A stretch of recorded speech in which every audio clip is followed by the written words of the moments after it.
मोहन राकेश। तो परिचय जान ले, मोहन राकेश से परिचय ले ले। मोहन राकेश के बचपन का नाम है मदन गुगलानी।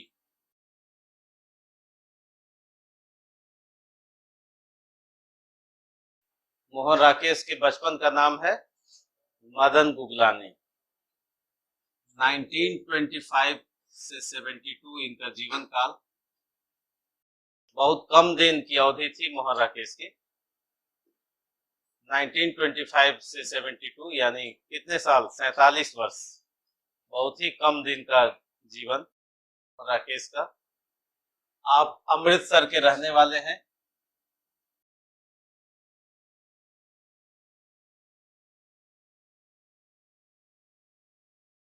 अमृतसर के रहने वाले हैं और एमए हिंदी जालंधर से।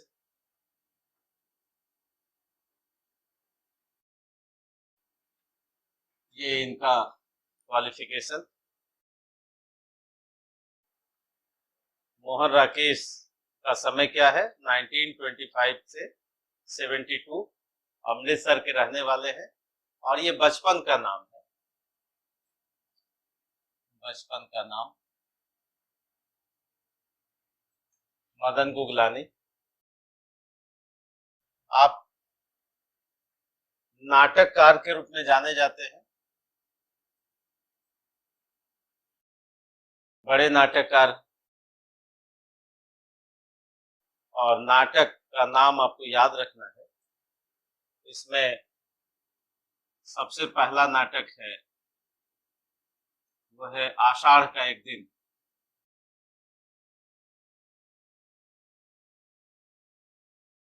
ये प्रथम नाटक।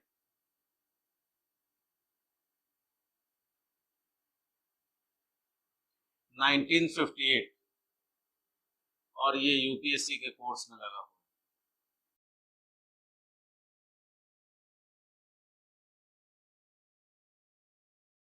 मोहन राकेश का ये प्रथम नाटक ही पॉपुलर है, लोकप्रिय।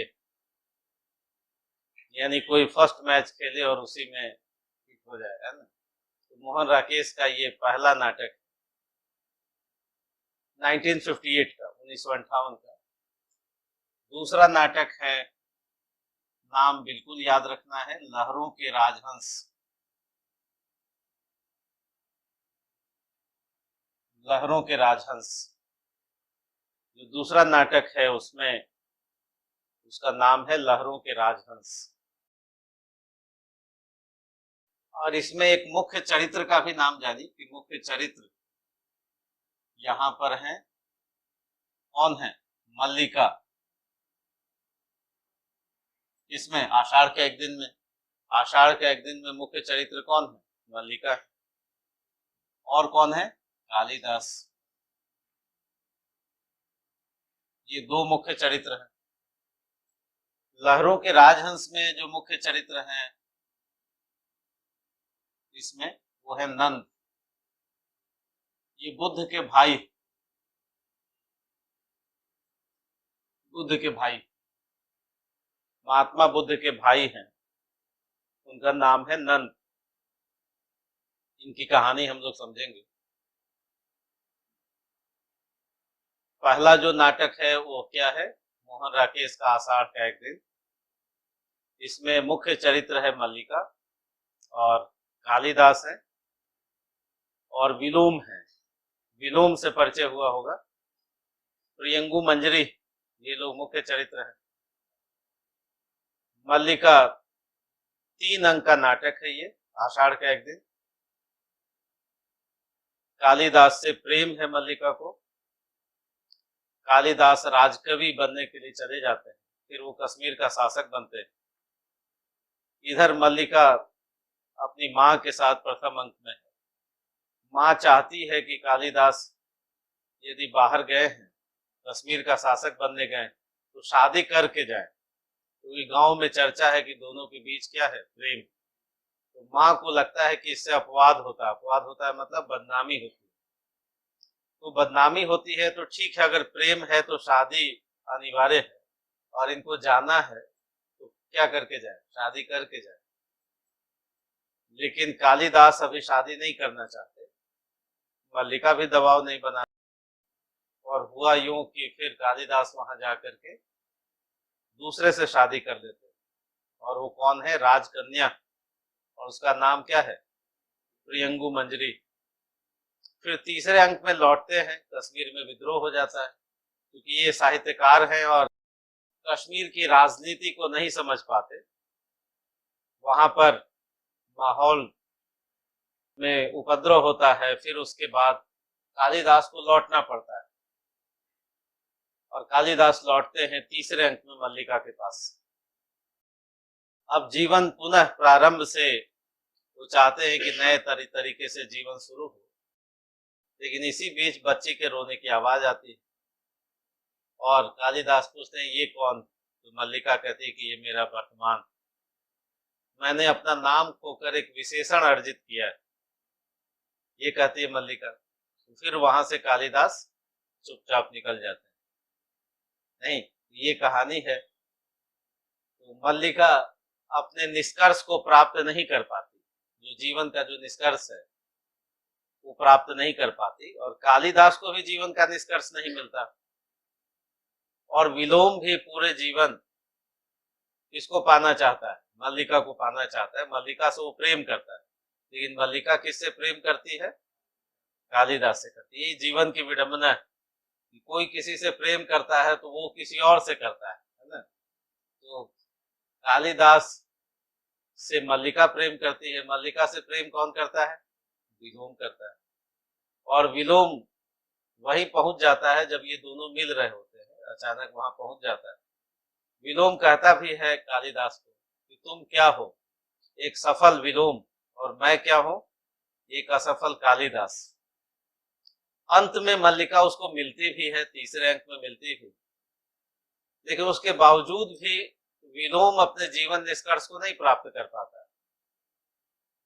मल्लिका मिलती है, लेकिन मल्लिका मन से नहीं मिलती है, मल्लिका उसके साथ रहती है। वो तन प्राप्त करता है, मन नहीं प्राप्त करता, खंडित हो जाता है।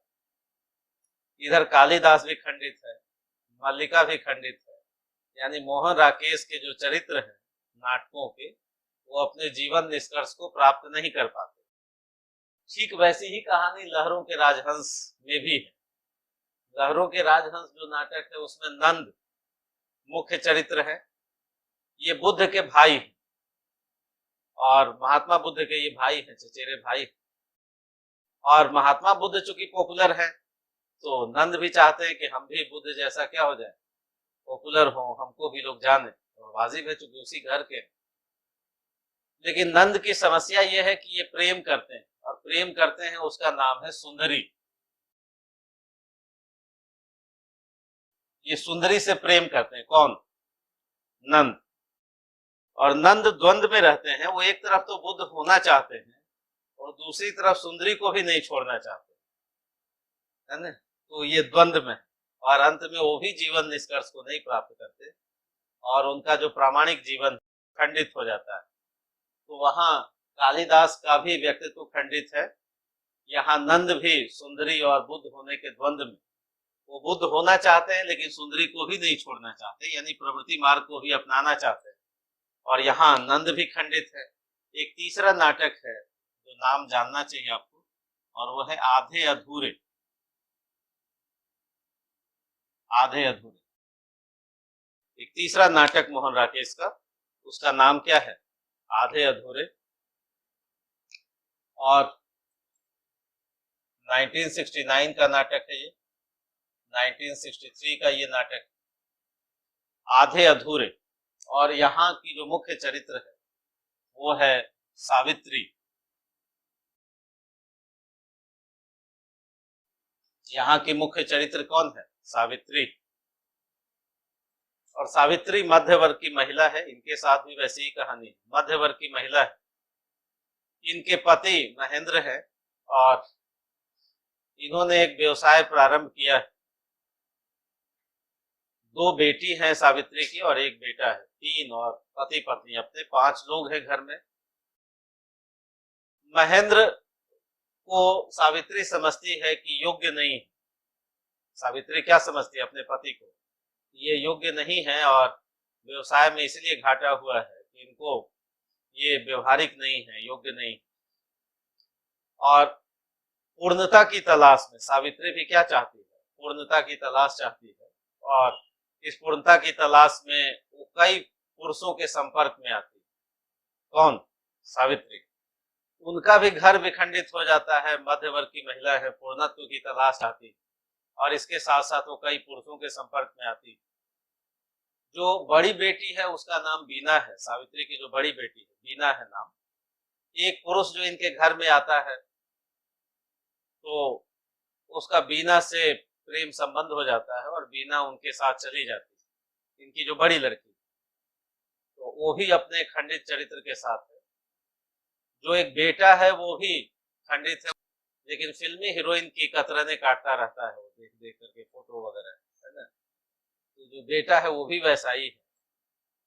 और अंत में सावित्री को ये पता चलता है कि हर पुरुष में कोई न कोई महेंद्रनाथ है, यानी कोई न कोई, हर पुरुष क्या है, अपने आप में अपूर्ण है। मोहन राकेश ये कहना चाहते हैं कि पूर्णत्व की तलाश ही बेमानी, अतार्किक। पूर्णत्व की तलाश क्या है? बेमानी है, अतार्किक। तो यहाँ पर सावित्री भी खंडित हो जाती है। तो इनके 3 नाटक आपने देखे, बहुत पॉपुलर नाटक है। आषाढ़ का एक दिन खूब मंचन हुआ। लहरों के राजहंस में कैरेक्टर कौन है? नंद सुंदरी।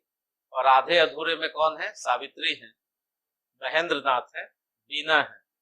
ये और ये भी क्या हो जाती है, इनका भी व्यक्तित्व खंडित होता है, व्यक्तित्व खंडित। यानी पूर्णत्व की तलाश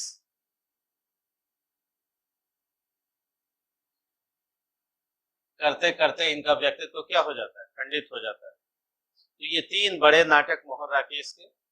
और एक और नाटक लिखा इन्होंने और वो था पैरों तले जमीन। पैरों तले जमीन मोहन राकेश के 3 पूरे नाटक हैं और जो ये नाटक है उसका नाम है लास्ट, जो नाटक है पैरों तले जमीन। और इसी बीच मोहन राकेश की मृत्यु हो जाती है, राकेश की मृत्यु हो जाती है, ये पूरा नहीं कर पाते, राकेश की मृत्यु हो जाती। और इस नाटक को पूरा किया इनके मित्र ने, नाटक को पूरा किया कमलेश्वर ने।